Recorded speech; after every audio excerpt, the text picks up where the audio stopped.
Good afternoon. Welcome to another Manhattan Institute eventcast brought to you by our new Policing and Public Safety Initiative. I'm Nicole Gelinas, Senior Fellow at the Institute, and I'm delighted to be moderating today's panel, How to Turn Around New York City's Transit Crime. Before we get going, I want to quickly remind everyone to please send us your questions as they come to you through the comment function of whatever platform you're watching, and I will do my best to get as many as I can on during the discussion. This past year has been the most difficult in New York City transit history. As of late February, 153 transit workers had died of COVID-19. Transit ridership remains at less than a third of normal levels, with people's reluctance to ride transit likely slowing the city's overall recovery. Though it's natural to be fearful of COVID, something that hopefully will fade over time as vaccinations proceed, part of riders' reluctance stems from the alarming incidences of crime on the transit system over the past year, backed by statistical evidence that violent crime is a growing problem on transit. Over the past year, since last March, 8 individuals have been murdered in the subway system, including transit worker Garrett Goebel last March. It would normally take 4 or 5 years for the transit system to experience 8 murders. The risks of assaults and robberies, too, has risen relative to ridership, with robberies up 4% last year, for instance, despite the lower ridership. Only 42% of riders polled felt safe from crime last October, compared to 67% the previous year in 2019. In just one mid-February week this year, transit workers suffered 1 physical assault and 41 instances of harassment. Rarely a week goes by without a transit worker suffering a physical assault. How does the New York City Police Department, responsible for policing in the subway, as well as the MTA's New York City Transit Division, help reduce crime and get people feeling comfortable riding trains and buses again? To discuss these questions and more, we are privileged to have a terrific panel joining us this afternoon. Sarah Feinberg is the interim president of New York City Transit. She's a former administrator of the Federal Railroad Administration and a former MTA board member where she was the chair of the Transit Committee. And by the way, Sarah just marked her 1-year anniversary as interim head of New York City Transit. So happy transit anniversary, Sarah. Tony Utano is president of the Transport Workers Union, Local 100, which represents 40,000 hourly workers who operate, clean, and maintain New York's public transit system, and 6,000 additional workers at Liberty Lines Transit, New York Waterway, and school bus, tour bus, and private bus industries, and most recently added the New York City horse carriage drivers as union members. And Dorothy Moses Schulz is Professor Emerita at John Jay College of Criminal Justice. She's also a retired captain with the Metro North Commuter Railroad Police Department and its predecessor, Conrail, where she was the first woman captain in either department. So welcome, everyone. Thank you very much for being with us this afternoon. Tony, start with you. Tony, we know that your union members have suffered severe stress over the past year in falling ill, worrying about falling ill, and seeing colleagues fall ill and in too many cases succumb to the disease. Your members also face stress from rising crime. Can you describe the crime situation facing your membership in working with the public every day on buses, trains, and in transit stations? Sure. Thank you for having me. So the membership is very stressful. It's not safe for transit workers right now down there or on the buses. It hasn't been safe for a long time. You know, every single day, a transit worker is spit on, punched, urine thrown, all kinds of crazy things happening. You know, we not only have endured this virus, but now with the uptick in criminal activity going on in the subways and buses is really getting emotionally hard for our members. You know, not only do they get physically hurt, they also get mentally. You know, when you get spit on, you don't know what that person has. And right away, things go in your mind that, wow, does this guy have some kind of disease that I'm going to get now? So, I mean, it's a big problem. There is some movement with police, but you know, we're dealing with it. No workforce in the city has to deal with this. I mean, we come to work, we're just supposed to be transporting people back and forth to their jobs, to their workplaces, to their homes. Yet we also gotta put up, not only with the coronavirus, we also gotta put up with getting assaulted and spit on and punched. And it's a horrible situation, a big problem. Well, I'm sorry to hear that, Tony. Sarah, thank you for being with us. You have been calling for more transit police to deal with issues, including what Tony just talked about. And you've been calling for that since actually before the COVID crisis started, in addition to the 2,730 police officers the NYPD maintains.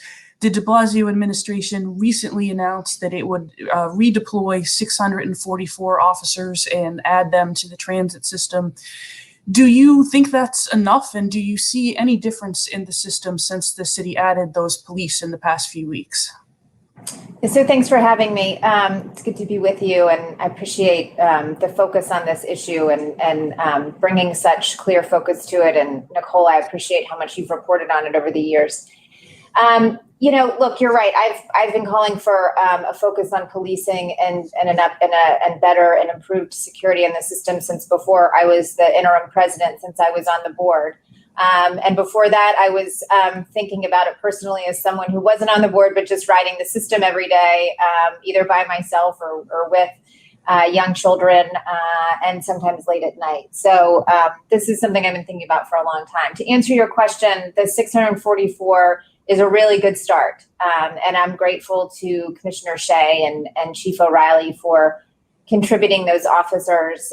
They're both incredibly responsive. They're both great partners to us. I think we very much are in lockstep on what we need to do. But it's just a start, and frankly, we need more. And so I've continued to call on the mayor and City Hall to please continue to add resources. And we've obviously are doing everything that we can on our end to add resources too. I mean, what I talk about all the time is that I feel like it's my absolute responsibility that every person who works at New York City Transit is safe from the moment they get to work to the moment they go home, and every person who's riding the system is safe from the moment they enter our system to the moment they exit. And so those are a lot of people in a lot of places, and it requires significant resources.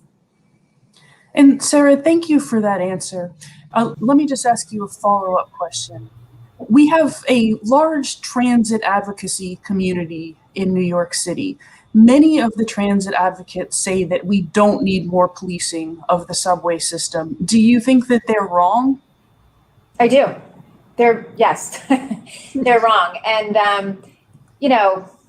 God bless them. I hope to one day come back as a pundit, because if you can stand on the outside and just criticize the decisions that are made on the inside and the folks who have to actually run the place, I think it's easier than, as I just said, feeling like you're accountable for every person who works here and every person who uses this system. So I take that responsibility really seriously. I'm going to do everything I can to keep everyone I can safe. And I think if you're going to be an advocate for transit, you have to be an advocate for the customers. You have to be an advocate for the workers. You have to be an advocate for the system.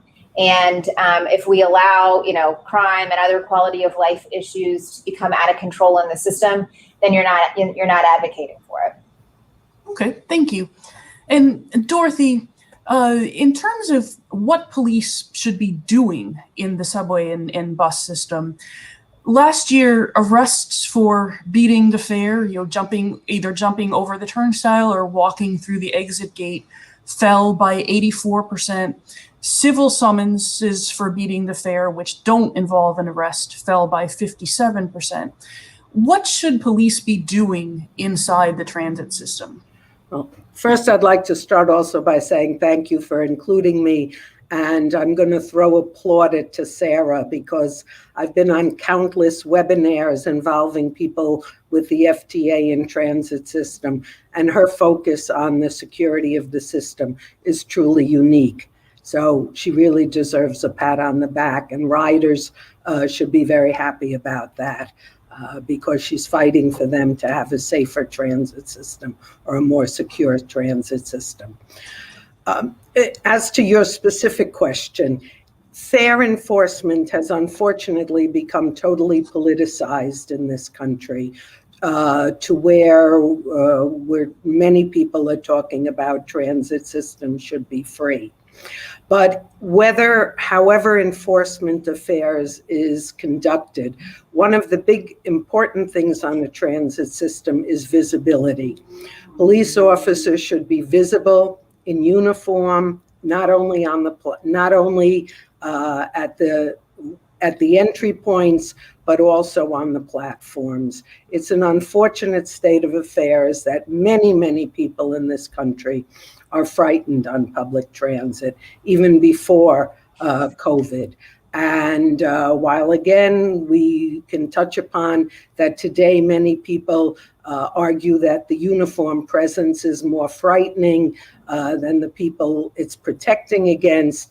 That's really a small minority of people. People feel secure when they see somebody who is in charge and has the authority to do something if something were to occur.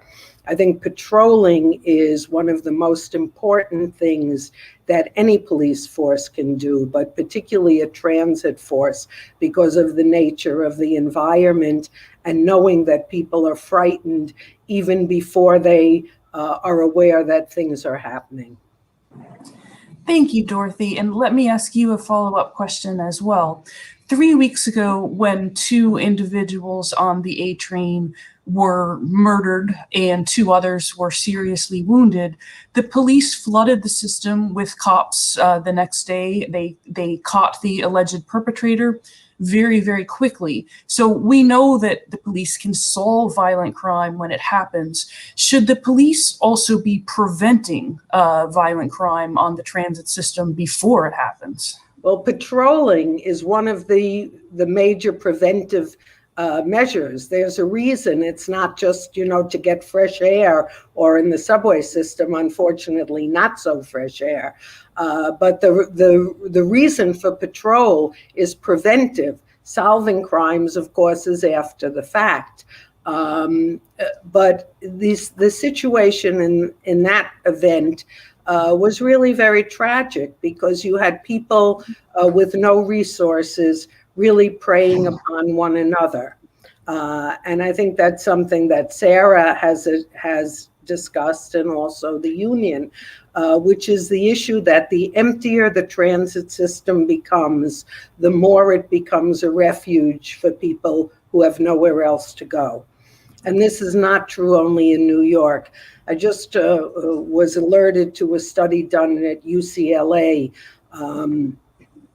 where 150 transit systems, which is a pittance. There are about 7,000 transit systems in this country. Not quite as many as there are police departments, but quite a large number. All who responded indicated that homelessness and mental illness in the system has increased. And it's been a problem everywhere, or an issue. People don't like the word problem these days. And because there are fewer people riding the systems, it's easier for them to become basically rolling homeless shelters. They're warm, they're well lit, they're oftentimes, most times, protected by the very police who are also asked to remove them, and it's a much safer environment than many of the shelters. And so as ridership has declined, the appearance, the actuality, and certainly the appearance of people who are frightening to others has increased. Thank you, Dorothy. Tony, any thoughts on what Sarah and Dorothy talked about? Do you think? I just wanted to add that about a month ago, we met with the chief of police for patrol and Chief O'Reilly, and we had a good discussion. And they said that they would, put more police out there. This was before the 644. They said they had another academy, that they were going to put them out there. They're going to be visible. They had a lot of police undercover, they said, but they're now going to put them in uniform so they'll be more visible. They would do sweeps of the train. They would go into our locations and actually talk to our members and our employees and give their contact information so our employees, if they see something while they're on the train or on the buses, they'd be able to contact somebody to get them to respond. So it was a good discussion. We're going to continue these discussions. There were also I know we're talking about the subway here, but we're also getting lots of stuff on the buses too. You know, people are coming on the buses, walking on the buses, spitting, throwing things. You know, we definitely need more police. I mean, like Sarah said, it was a good move to put the police there. But I don't want to see that when things like calm down a little bit, that the police disappear, because they're just going to escalate again. Because there is a problem down there. There's a problem, a crime problem, and it does have to do a lot with the homeless and the mentally ill, and that becomes a city problem. And I mean, I've been talking about this over and over again. You know, I have nothing against anybody can fall. You know, it's funny. I was just watching a Law and Order, because you can't watch anything on TV. But it's from 2004, and a person said in that show, you know, you could be 2 steps away from being homeless. The guy had a good job. He lost his job. He couldn't pay his mortgage. He got thrown out of his house, and he was homeless. So we have to feel for them, but the city has to step up. They have to step up. They have to bring counselors. They have to boost up these shelters to have medical attention in there, because just taking a homeless person out of the subway and put them in the street, they're going to end up back in the subway, or they're going to do something in the street. So they need help. And I think it's time that people wake up, because it's not only in New York, it's everywhere in the country.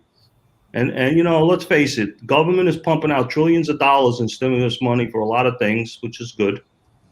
But let's take care of the homeless people too. This is America, and I don't think this should happen in America. You shouldn't have people living in the street, and you certainly shouldn't have people living in the subways. I'm done. And Tony, thank you. And go ahead. I just wanted to say it, and I think that this is an issue that's gone on for literally decades. I mean, I can remember, I'm going to give my age away, in the 70s and 80s in Grand Central and all the other transportation facilities, which at the time had great numbers of homeless people. Again, in many cases in the terminals, the waiting room was underutilized because there were not long distance trains anymore. And whole sections were taken over, and you had the same level of the same advocacy groups with different names. But unfortunately, it always felt that it was someone else's problem or the police problem. And now there's all this talk about using money from the police for social services. Why wasn't the money for social services there previously? New York City has a huge human resources administration, homeless outreach, adult services. Why wasn't the money there until it became a crisis, or until 2 people died and everyone ran up to Inwood to have a memorial? There was one such thing in Grand Central once on Christmas Day, when an elderly homeless woman, who they said called Mama, nobody else called her Mama, but it made great press when she was found dead. And we had, it was like eerily history repeating itself, a big memorial and a big whoop-de-doo. And the next day, where is everyone? Back to normal. Yeah, thank you, Dorothy and Tony. And I want to ask Tony a follow-up question on exactly these issues. As you noted, Tony, mental illness on the subways, which overlaps quite a bit with street and subway homelessness, is a serious issue. Sometimes this also overlaps with violent crime, sometimes not. What is it like for a transit worker to try to interact with a mentally ill individual? And I'm not talking about someone who is acting violent, someone who is clearly posing an immediate danger, but when one of your members sees an individual lying on the floor of a train car, for example, a person who maybe have his or her mind altered on drugs, or maybe suffering from psychosis, what are your members supposed to do in that type of situation? Oh, it's real tricky these days because my members are actually afraid to go over because they don't know how a person is going to react. I mean, back in the days, they would tap them and say, this is the last stop. You got to get off. If they don't get off, they will call the police. Now, they don't know how they're going to react.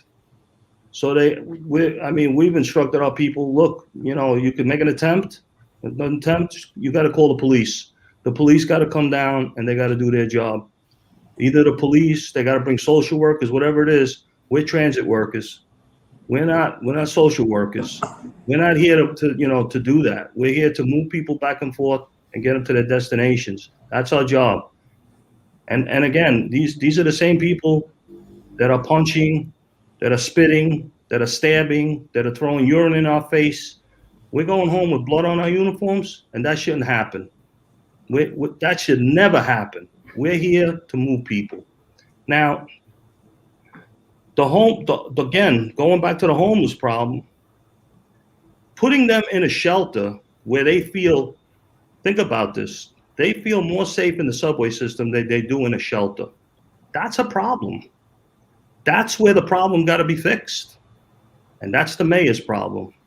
And the mayor has just he shrugs his shoulder on this stuff like it's not a concern of his. And it should be a concern of his. These people, if you're going to take them and put them in a shelter, you should have doctors there. You should have counselors there. You should have people trying to make it. Some of them just need to take their medication, and they can't afford it. They can't get it. That's what that shelter should do. It shouldn't be that the subway system or a street corner crawled up and freezing is better for them to be in a shelter. That is a problem, and my members right now are afraid. They're afraid to go near homeless people. Again, they could be carrying a coronavirus. They can be carrying disease. They can be carrying. I mean, I seen pictures on the news where a guy came in with a saw, and started, playing. It's like a lot of crazy things happening in the subway. There's less ridership, and again, some of these homeless people, because of the coronavirus, might have lost their jobs, might have no money. They're out in the street. That's maybe an uptick in the homeless. I know the homeless been around a long time, and but this now is the time that somebody needs to step up. Somebody needs to step up and fix this problem. This is not an MTA problem. This is not our problem. This is a city problem. This is a city problem, and the city needs to fix it. And Tony, you have spearheaded, and the TWU heavily supports a new bill that would make it a misdemeanor versus a low-level violation to spit on a transit worker. The 5 district attorneys support this. How do you see this as helping your members? And I'll ask this to both you and Sarah. Do you see a contradiction in the DA supporting a new crime, even as they fail to prosecute existing crimes? You asking me first? Yeah. Okay. So we're spearheading this, but of course the MTA is in support of this. So we're actually working together on this bill to get it done. We talked to the 5 DAs, and they're on board with us saying that yes, because let's face it, when you get spit on and then you get slapped with a ticket, that just allows that person to keep doing it, because he's never going to pay the ticket and he's going to keep doing it. But when you arrest them now for it, it may stop that person. Will it stop the person who has a mental problem? Maybe not. Maybe not. But then that comes to the other issue about, there's 2 issues here, right? There's people and kids and out there or whatever, they're just doing it just to do it. A message needs to be sent out. They need to know that if you do this to a transit worker, you're going to go to jail. And we're going to push those DAs. And they were standing with us. We're going to hold them to what they said on those mics. We're going to be there making sure that when this bill gets done and signed, that when a person gets caught, that they gets prosecuted according to that law. And Sarah, do you think the prosecutors and the rest of the criminal justice system is doing its part? Not enough. I mean, look, as Tony said, we're obviously very supportive of what I refer to as the spitting bill, and we, have partnered with TWU, and they've done a wonderful job helping to lead the charge on that. And I'm so glad that the DAs are supportive of it. But the reality is you would think that my job as interim president of New York City Transit is to just run a transit system, but I spend an enormous amount of time trying to convince riders to come back, making sure that people feel safe and secure, talking to law enforcement and talking to people like DAs and judges, trying to get them to do the things that we need them to do so that, some of these, these recidivist criminals can be, permanently or temporarily taken out of the system, whether it's for some of the crimes that we've talked about here or others. So, I'm glad that they're supportive of the spitting stuff, but we absolutely need them to be, holding the line and having an aggressive posture on all of the crimes that are committed in the system. To be clear, I have great conversations with these folks. They are aware of the recidivist legislation that passed the Assembly and the Senate last year and that was signed into law. They've been trained on it.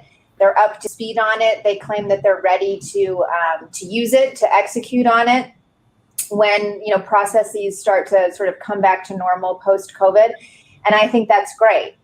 But we need them to have an aggressive posture on all of this stuff, because look, this is not just, these are folks who are targeting public servants, or they're targeting our customers in our system. And so it's in my opinion, these are the kinds of crimes that should be taken quite seriously. And Sarah, in addition to the violent crime issue, both against your customers and against the transit workers, you've also suffered a spate of vandalism and property crimes over the past year.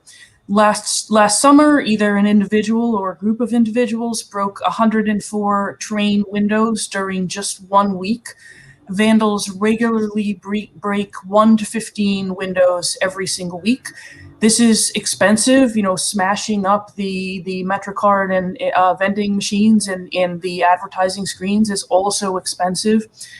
Do you think that the police have done a good job in apprehending the property crime perpetrators? And do you see a correlation between fare beating, vandalism, and the more serious crimes?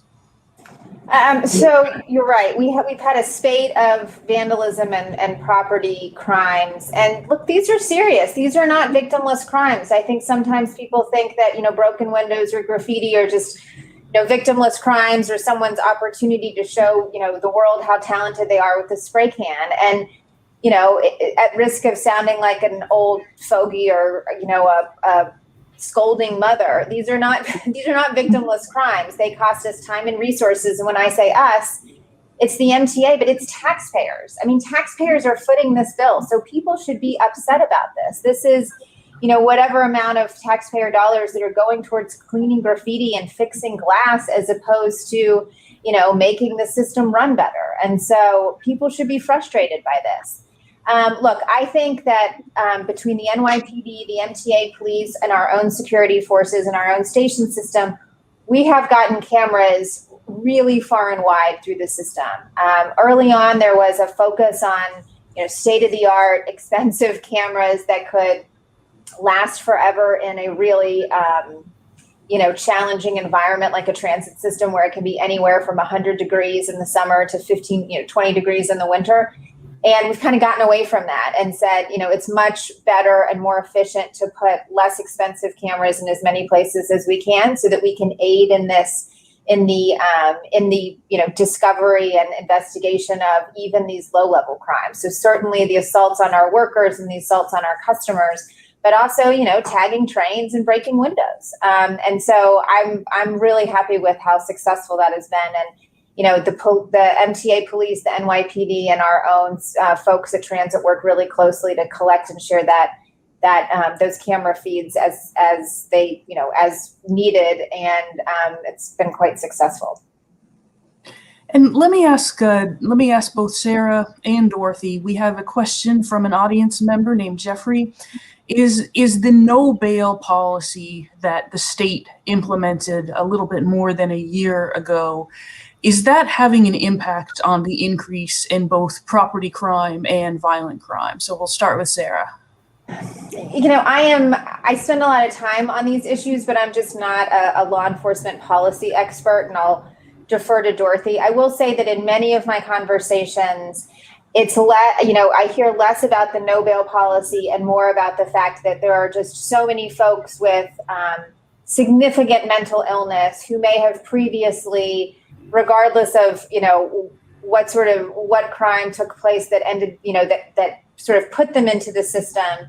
And I mean the law, the criminal justice system or the mental health system, those, safety nets no longer seem to be in place. And so, what I hear a lot about is that we no longer have a system in this city that sort of captures those who most desperately need the mental health care. And that's why we continue to see some of these ongoing issues. And Dorothy, on that answer, do you see this as more of a mental illness issue than a law and order issue? I don't see the graffiti as a mental health issue, and probably not the broken windows either. The whole concept of broken windows was literally shown to us in New York. But I certainly think that a lot of the violent crime against employees, and I'm classifying spitting or hitting as a violent crime because it is, and certainly the fear that riders have of being pushed in front of a train or battered in some way. I think a lot of that is related to the mental illness / homeless or homeless / mental illness. I also think, though, on the other hand, that it is related in part to a kind of sense that some people have that lawlessness is okay now. And so it's a question of maybe trying to push the limit. I'm not a parent. I know Sarah is. But I guess if you never say no, the situation gets worse. And part of what's happening now, whether real or imagined, is that there is never no. And the no bail, whether literally resulting in that or figuratively sending the message that anything is okay. And that's a bad thing. Obviously, because we see the end result of it is that there's more fear, more crime, more attacks on employees, more attacks on fewer patrons. That's not a way to bring ridership back. And Dorothy, what would you say to someone who said, let's just let the little crimes go? How can you give someone a summons for beating the fare when maybe the person just doesn't have any money and they're trying to get to work? What does it matter if there's a little bit of graffiti on the train, as long as you can still get on the train and get from point A to point B? I would go back to the original theory of broken windows, which has been so dragged from where it started, which was really just that little things lead to big things, that it sends the message that no one is in control. And the graffiti may be very artistic or not. If it's artistic and somebody wants to provide a wall on his or her property or an art gallery, that's fine. One can admire it for its beauty or not admire it. But when it's where it doesn't belong, what it's doing, as lovely as it might be, is sending the message that no one is in charge. Broken windows. I mean, how much more literally could the theory be? When you enter the subway or a bus, we've been talking mostly about subways in New York, and the windows are broken or they're cracked or it's dirty. How secure are you going to feel? How willing are you going to be to ride that system on a regular basis? And as Tony said, the job of transit workers is to get people from point A to point B. That presumes that people want to get from point A to point B, that they're not going to rely on car services, or now I hear they're using scooters. Well, that's fine for young kids. But people depend on transit. Hopefully soon there'll be places that they need to go or want to go. And they're not going to depend on it if they see a system that's graffitied, has broken windows, is dirty, has people who they may feel sorry for, but who, on the other hand, frighten them. It's not conducive to providing the kind of service that a transit system is made for. And if I, Nicole, is it okay if I jump in for a second? Yeah. I was just going to say to Dorothy's point, which I think is excellent. If you think of the places in the world where you can put up with disorder and chaos and events or incidents or accidents that are that inject disorder and danger into a situation, a transit system is not an appropriate place for that. First of all, it's the workplace of tens of thousands of people. So this is a place where tens of thousands of people go every day to do really hard work, to move multi-ton machinery, to, work that requires them to be their most alert, their most on top of it, and to be carrying, the safety of hundreds, if not thousands of people, on their back. So that's number one. Number two, when people are on a platform, they might as well be in a median of a highway. We've got moving trains on both sides, right? This is not a place for chaos and disorder and sort of anything other than a place for people to be waiting for their train and using the system for what it's built for. And so, it always blows my mind when people suggest that some amount of criminal behavior, some amount of disorder and chaos is appropriate in a transportation system that's moving millions of people a day. That's the last place where we can really, have a lot of flexibility there in terms of dangerous or chaotic behavior. So, I always, when I'm in that kind of conversation when someone's pushing back, I always say, please explain to me where you draw the line. It's okay to not pay the fare when others are? Is it okay to, vandalize, pieces of property that have been paid for by taxpayers? Why is that okay? Is it okay to, panhandle in a way that makes people feel unsafe? That doesn't make a lot of sense. So, those who are arguing against it pretty quickly lose the specifics, which is frustrating, but my guess is we'll continue. Yeah, and Tony, I was going to ask you to weigh in on these property crime issues as well. So graffiti brings me back to the 70s and 80s. And there's a movie, if you ever want to watch it to see what the trains look like, it's called The Warriors. They were horrible. They had graffiti. They had gangs in the system. It was a terrible time where your mother used to tell, I remember my mother used to say, make sure you ride the car with the conductor. But back then there were police that were patrolling the trains in uniform, and they would walk up and down the trains. I remember seeing them. I remember them being there. That's what we need to bring back. Like my children, if they tell me, Dad, I'm going to take the train into the city, sometimes I say to them, you know what? Here's money. Take an Uber or take a cab, because I'm not comfortable. It's not a comfortable place, and it should be a comfortable place, right? That's what it's there for. It's there to transport people and be safe. We need it to be safe.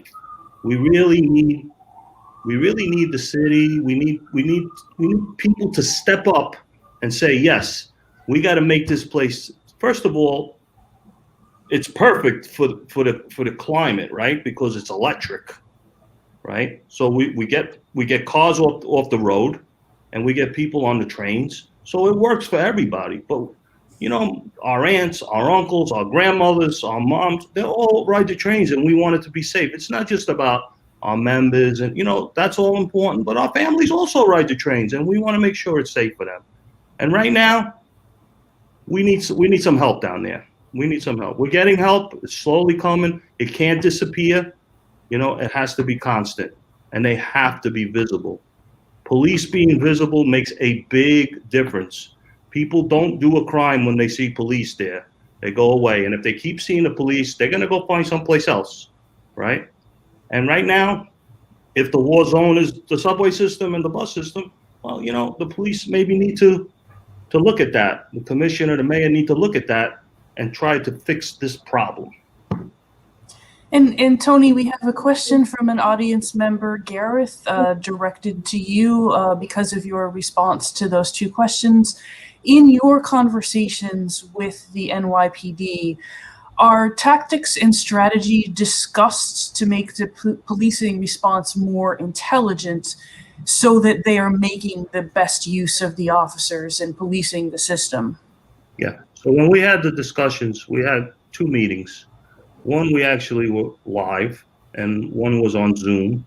And we had our officers there giving the police locations and bus routes and subway routes where we thought, were hot zones.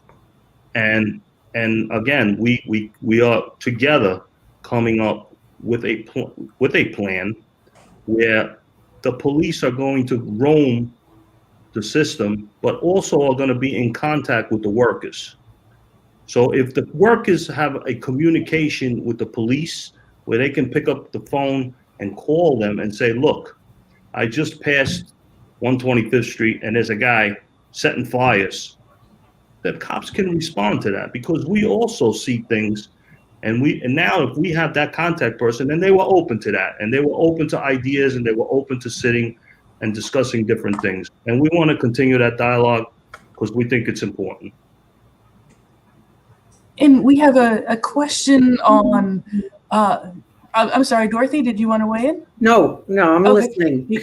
Yeah, we have a question on the issue of vagrancy, which I'll direct first to Dorothy and see if Tony wants to weigh in as well, and Sarah also. A group of homeless advocates has sued the MTA and Amtrak for making the Moynihan train hall as well as the subway system in two separate suits inhospitable to homeless individuals. Can you comment on those lawsuits, and how do we combat the mindset that transit is a homeless shelter? So we'll start with Dorothy. I'm curious. I saw that. I'd like to read the case and know what they mean by inhospitable. Do they mean that you have to show a ticket, or they're ticketed waiting areas, as is now in Penn Station and most transportation facilities?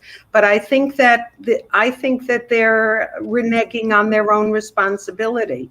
What they're really saying is that a public transportation facility should work as a homeless shelter. I would like to see them rather work with the Human Resources Administration, who, although we never hear from him, used to be for years the head of the Coalition for the Homeless. And we've not heard anything from HRA about why should Moynihan Station be hospitable to anyone who isn't traveling or shopping there. I mean, I think that these are the kind of lawsuits really that beg the question. And I would throw them back and say, well, what are you doing to make sure that people don't have to reside in Penn Station or Grand Central or 125th Street or Moynihan Station? There's a much larger issue than whether a new facility is hospitable to people who are not using it for its primary purpose. Tony, any thoughts? I think they're suing the wrong people. I think they should go after the city. And I don't think people should be okay with people sleeping in a subway station or in Mannheim Station. I think those people should be fighting the people to make sure that those shelters and those places where they got to go are safe. That's the reason that they're falling where they're falling. Because why go to a place where you're going to get robbed and raped and God knows what else goes on in those shelters? They need to fix those shelters. They need the police protection there. They need I don't want to keep repeating myself, but they need doctors there. They need counselors there. Sleeping in a subway station doesn't solve the problem. So I don't know what they're suing for, because they're not helping the people that are in the subway. That's who needs the help. That's what they should be suing for help for those people. And not to allow them to sleep in a subway. Thank you, Tony. And Sarah, the MTA has contracted with homeless outreach teams. The city itself, in shutting down, or in conjunction with the MTA, shutting down subway service for a few hours every night, also doing more aggressive homeless outreach. Is there, would you like to see more joint mental health patrols with police working in conjunction with social services workers in the subway system? Sure. I mean, I'd love to see that. I would love it if we could, if every time two police officers came upon someone who needed help, if they could just call up a social worker and they would be right there, or a nurse, or a doctor. I think that would be great. Or how about someone who's, handing out hotel rooms, or can, give them a ride to a shelter that they can guarantee is safe. I think all that would be great. What I always argue is, please just don't put that responsibility on the folks who are managing a transit system. Please don't ask Tony's conductors to figure that out, and Tony's train operators, and my colleagues and workforce, and my, someone who's working in a station to figure that out. Let us move millions of people a day safely and efficiently, operate trains, drive buses, fix broken rails, clean stations. And let's let the city and the Department of Homeless Services and, folks who are medical experts do that work. It blows my mind that work is somehow left to transit. We don't tell LaGuardia that in addition to, planes taking off and landing and maintaining runways, that we have also asked them to be a homeless shelter. We don't, tell Hudson Yards that, could you please be this sparkling mall, and could you also house several hundred people every night? It just, it doesn't make sense. It's an easy solution for those who don't spend a lot of time in the transit system, who don't depend on the transit system, who don't use it every day. It's convenient because it's out of sight, out of mind, but that doesn't mean it's fair to our workforce, and it's not fair to those who depend on the system and have to use it every day to get to and from work and school and to see their families. Thank you, Sarah. And are there things that the MTA and New York City Transit could do itself in terms of non-policing measures to better secure the system? Something such as designing fare gates that are much harder to jump over, or other ideas? I'm sorry, was that a question for me? Yep. Yeah, if given infinite resources, I would love to have better fare arrays. There are fare arrays that can prevent people from jumping turnstiles, but yet also allow egress in those rare occasions when we, have some incident where people have to leave a station quickly. I think it's frustrating for those of us who are operators that we're always having to plan for, mass emergency egress when those, thank God, those actual incidents rarely come up. But the reality is people have to be able to get out of a subway station very quickly. And if you're going to allow for that kind of easy egress, there aren't a ton of super easy solutions. There are solutions, they cost a lot of money, but we can certainly look at them, and we have in the past. And so, that's something that we're always willing to look at. Okay. And Dorothy, you've written that this is not just an issue that affects New York City, that the rising crime issue is prevalent across American transit systems. What would you say are some of the commonalities to the increase in both property crime and violent crime that transit systems across the country are seeing? Well, fare evasion is a big issue everywhere, and homelessness. I saw a piece of news video from BART, the heavy rail system out in California, Bay Area Rapid Transit, and they showed one of the stations which has been somewhat taken over by homeless people. And my first thought is, my God, it looks like the Penn Station passageway looked in the 1970s. Many of the light rail systems that have open fare, you show your ticket They don't have fare gates. They're putting in fare gates now because of the issues of non-payment, which I know a lot of people today think is not a problem, but it does result in public order instances. Not everyone, there may be people who don't pay because they can't afford to. There are undoubtedly, in my estimation, more people who don't pay because they don't want to and they know they can get away with it.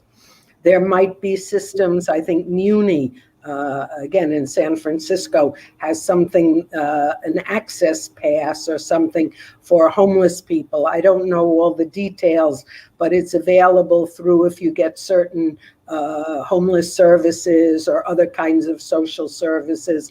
And they're solutions that can help people who can't afford to pay. That's very different from people who don't want to pay. And I think that we need to separate those two things rather than is happening now. They're being brought closer and closer together rather than looked at as separate issues. And, Los Angeles for many years, when it started, the subway was an open system. They discovered that nobody paid, so they put in fare gates. Now I understand that their CEO, who's leaving, I believe, at the end of the year, is advocating free transit. Well, I guess that's one way to get around the fact that nobody pays. But there are other ways that might be more beneficial to enhance revenue and public order by working out ways for those who can't afford as versus those who don't want to. Thank you, Dorothy. And I should point out that for people who are correctly concerned about enforcement of fare beating against essential workers who can't pay the fare, for the past 2 years, New York City has had a fair fare program where go online, you apply. If you make below a certain income, your fare is half of the normal $2.75 subway fare. So that the issue of people who cannot pay the fare, this is compared to the cost of having to buy and maintain and buy gas for a used car, which is $5,000 or more a year.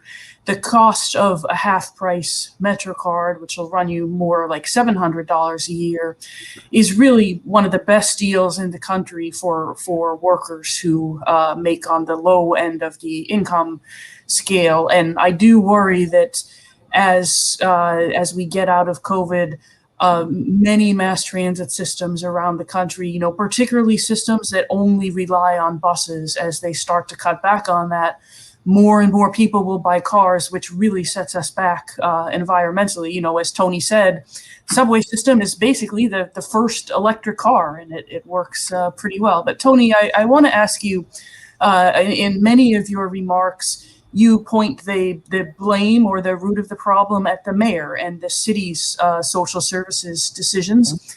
We happen to have a mayoral election coming up. The primary is just 3 months and 2 weeks away. The TWU made an endorsement in 2013. You pioneered ranked choice voting before the city. You had Bill Thompson at the top of your mayoral list, and you had Bill de Blasio at the very bottom. So maybe we should have taken your advice 8 years ago. Right. But will you be making an endorsement in this mayoral election? And if so, how would you arrive at your decision? What do you hope to see from the mayoral? So first of all, I wish Thompson would have won, because maybe we wouldn't have to have this can, because maybe he would have took care of the problems, because it seems like Mayor de Blasio just doesn't care, and it's going to be his legacy any way he wants to look at it.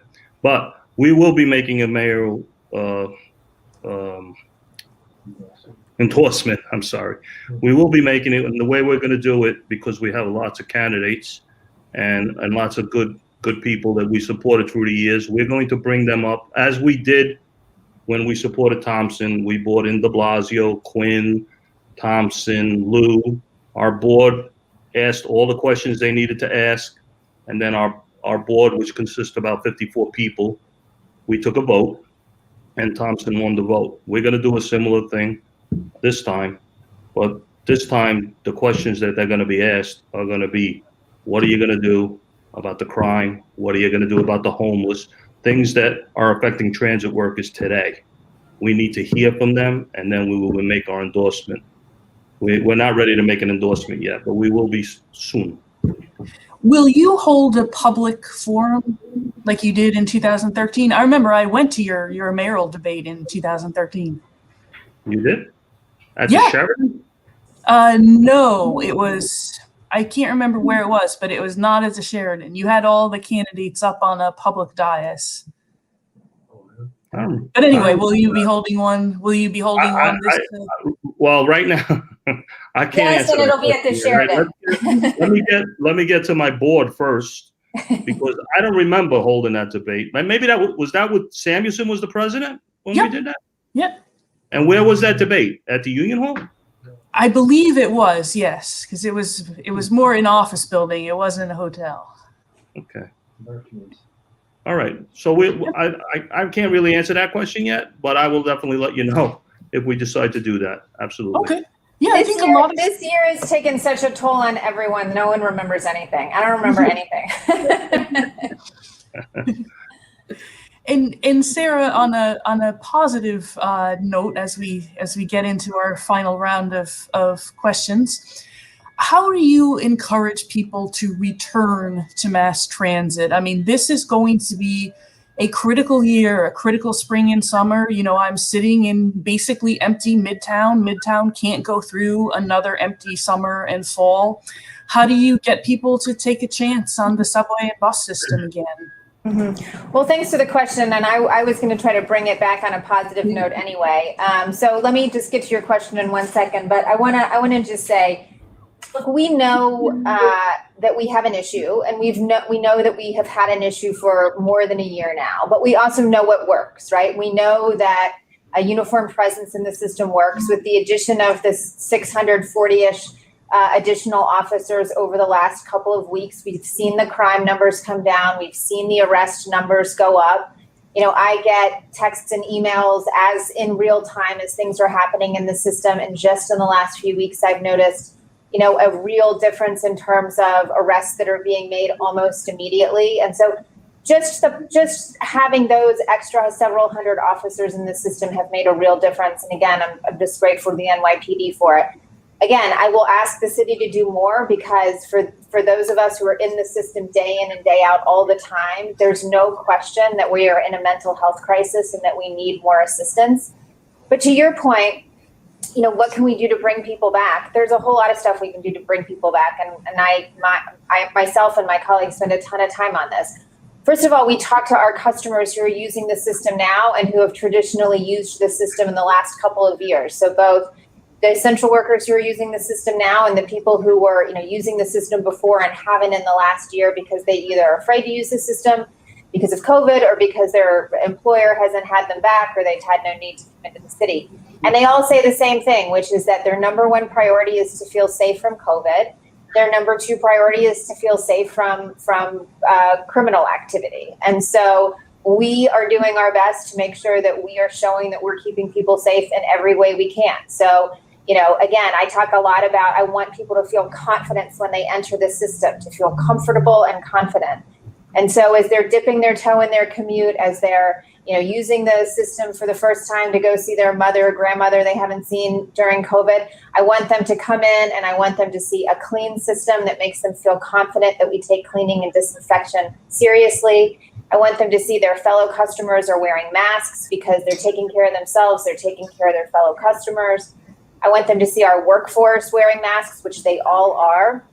There's hand sanitizer everywhere. There's a uniformed police presence. And so people feel like this is a system that they want to come back to.